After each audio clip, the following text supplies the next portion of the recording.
Hello and welcome to today's video. Today I have my partner Nicole with me and we are going to talk about live streaming. Actually, today and tomorrow I'm going to talk about live streaming on this channel because today we are going to focus on a live streaming setup for a yoga teacher that is further away from the camera and also doing sports while doing the live stream. And in tomorrow's video, I'm going to feature my desk setup that I have for myself in my office with a standing desk as well as a huge monitor and all those things, which is a little bit of a different setup, especially also talking about the microphone. But today we are talking about the sports setup of Nicole and also going to show you how all of this is set up and why it's done this way. But before we talk about all the gear that you need to accomplish something like this, how did you actually end up live streaming and why? Why? That's the question. Why? It was because of the coronavirus. It is a great opportunity for me to stay connected with my students, and it's awesome. And it's also because of your yoga studio and you were able to connect with those people.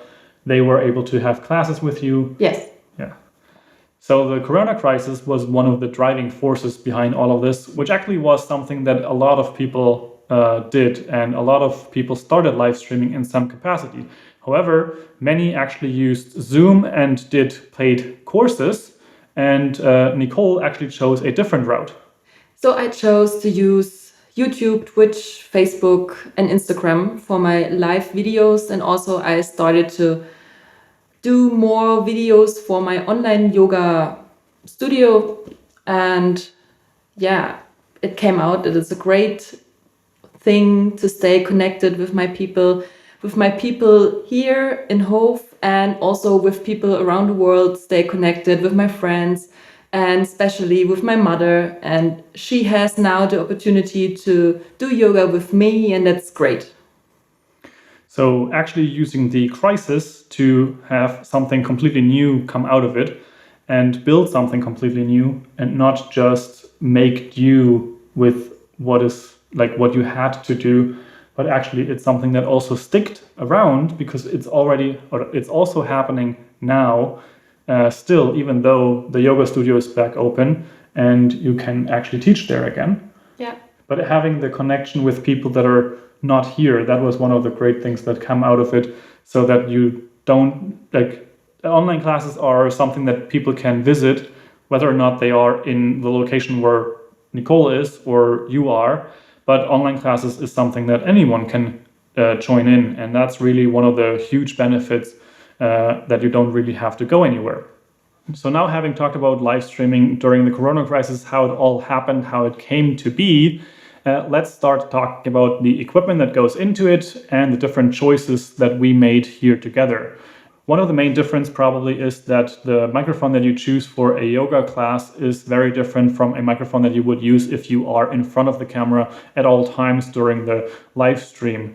But now let's just jump into it and talk about the whole setup that we usually use here in the live stream, or that Nicole uses for her live stream. But I mentioned we because a lot of the equipment kind of comes from me and is in this space here whenever she does her live stream. The main thing that obviously is important for a live stream is the camera as well as a computer.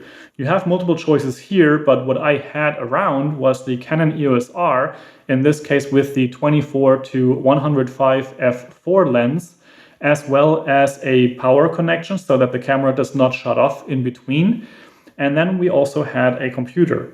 At some times we used my computer, which is a MacBook Pro, but later on we actually found a compatible capture card, which I'm going to link in the description below, which can take the HDMI signal from the camera and bring it onto the computer via the USB connection, which then goes into OBS Studio, which is a software that you can use for live streams. I have a couple of videos about that specific software on this channel, and you can check those out. And there's plenty of tutorials on YouTube that talk about OBS, mainly because it also is a completely free and open source software that anyone can start to use to live stream to all these different platforms. Something to keep in mind is also that you might want to look into a hardwired connection for your internet, because live streaming is a topic that uses a lot of data transfer, and that is better done through a power connection. In our case here, and also in the apartment before, we didn't have the ability to have just a long network cable, so we chose a wired connection through a power line. So that's something that we set up so the internet connection is stable and it's not just based on Wi-Fi, which can be interrupted at times. For the microphone, Nicole chose the Rode Wireless Go, which is a wireless system, and we have that right here. And you have a receiver right here, which you can connect to the camera. And then you have the transmitter there, which has a microphone in itself, but you can also use a lavalier microphone, which in this case is the Rode SmartLav Plus. However, I would probably recommend the Rode Lavalier Go because that does not need an adapter when used in connection with the Wireless Go. But why exactly did you choose a microphone like this instead of, for example, a one more standard on-camera microphone or even just the camera microphone? Because the first thing is, of course, the space in my movements. It's really important for me because in my yoga classes, I need a lot of movement. Then the direction of my speech, I don't want to talk into the camera all the time, so I can move my head and it's the distance to the camera because it's really important that I can show the whole set because I have movements on the ground, standing positions, and it's really important. So essentially a wired connection or a on-camera microphone is not really that great because the distance to the voice and the sound source in this case is really, really close. So the microphone is on your neck in this case, for example. And with this type of device, which has a super tiny transmitter, Nicole actually can hide this in all kinds of places. And I think one of the more popular ones is between the shoulder blades so that the connection is not anywhere visible in any way. Another important thing in the whole setup is probably the lights. In this case, I had a couple of normal light bulb systems lying around which have daylight color, so they are really good for that. However, I wouldn't necessarily recommend to buy those nowadays, and I would probably go for some LED panels which are close to the cost that these here had cost me when I first bought them. Another thing is the tripod. In my case, it's a Zero, which is a carbon fiber travel tripod, but really it doesn't really matter which kind of tripod you use as long as it can stand on its own legs and it holds the camera. Overall, I have made a video about this topic, about even more microphone choices for different kinds of setups, so you can check out that in the description below. There will be a link, and I will also have all kinds of other resources there as well, and also videos that I have made about topics like this. Now all this gear is connected together that the camera stays on all the time, the microphones are connected to the camera, and then the camera is connected via HDMI to the capture card, which then goes into the laptop. In Nicole's case, actually a pretty old laptop, but surprisingly, it actually is able to live stream in full HD with 30 frames per second, which is kind of marvelous. Old but good. Old but good, yeah, it still functions, even though the upgrade is planned to a beefier computer. But there it all goes into the OBS software, which then composites the whole image. And from there, we are live streaming to a custom built restreaming service, which then live streams that signal to the different streaming platforms like Twitch, YouTube, Instagram, and Facebook. This is obviously not necessary. You can also just live stream to one of those platforms. And there's even ways how you can use a setup like this for Zoom conferences or some type of other conferencing tool for those kind of like paid live streams or conference calls or sports sessions. Now, going over from there, Nicole also needed a way to interact with the people that were watching the show or the live stream. During my live sessions, I use my mobile phone to be in touch with my students. And the way I do this is I open YouTube on my channel and I go to my live video and then I have the live chat and the people can interact with me during the chat. They can send messages, just a hi or hello, how it goes. And afterwards I stay a little bit longer and the people can tell me how the session was and what they want to hear next, what they want to do next, and all these things. We chat a little bit, and that's really cool to see how it was, how they feel, and yeah, that's nice.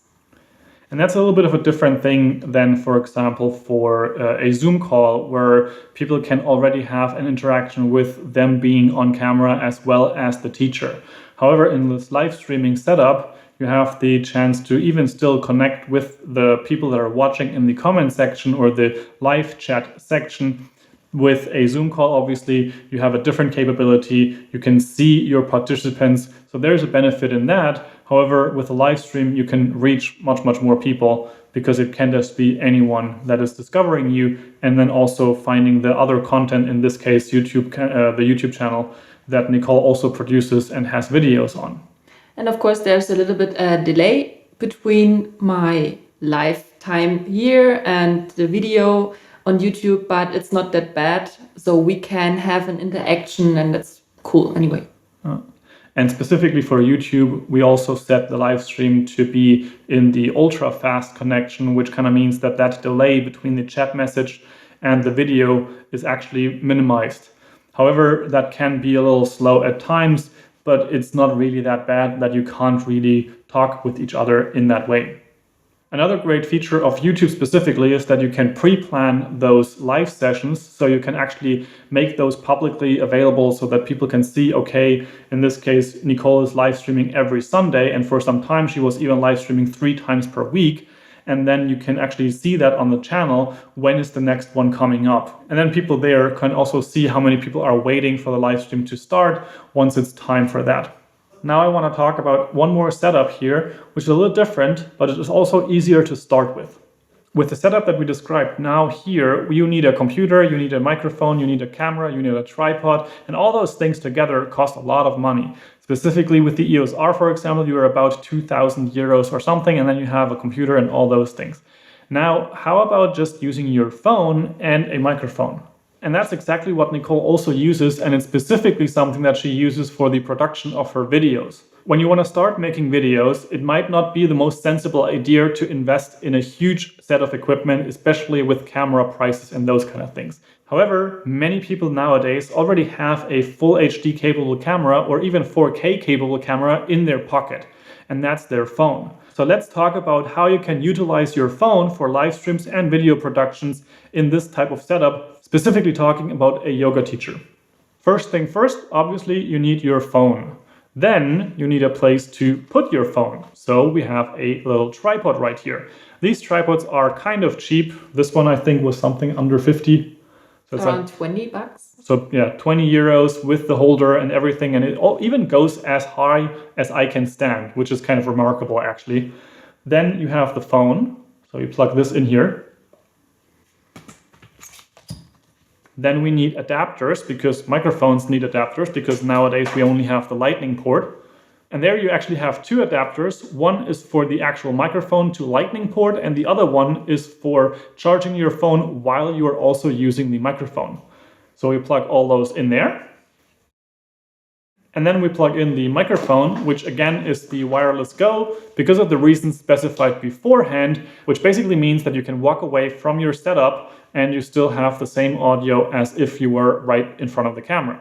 This case, however, you need the other kind of adapter here, or the other kind of cord, because this is a different kind of connection, but that's also something that I talk about in my other video about making videos with mobile phones, which you will find in the description below. And with this setup, you can actually produce videos in full HD as well as 4K. You can edit them on your phone and you can upload them to YouTube or whatever platform you want. You can also live stream to all of those platforms that we mentioned before. One software that you can use for that specifically is called Streamlabs. And that's also something where I have a specific video about live streaming with your mobile phone and that you can check out on this channel. Overall, how are you working with the setup? Are you happy? Is there something that you want to improve or change? I'm really happy with the setup. It's really easy to use. If you don't forget to press the button. Because you don't see yourself, right? Like if you have you normally want to use the camera that's right here. So whenever you are using that, of course, the phone is the other way around, so you don't see the monitor.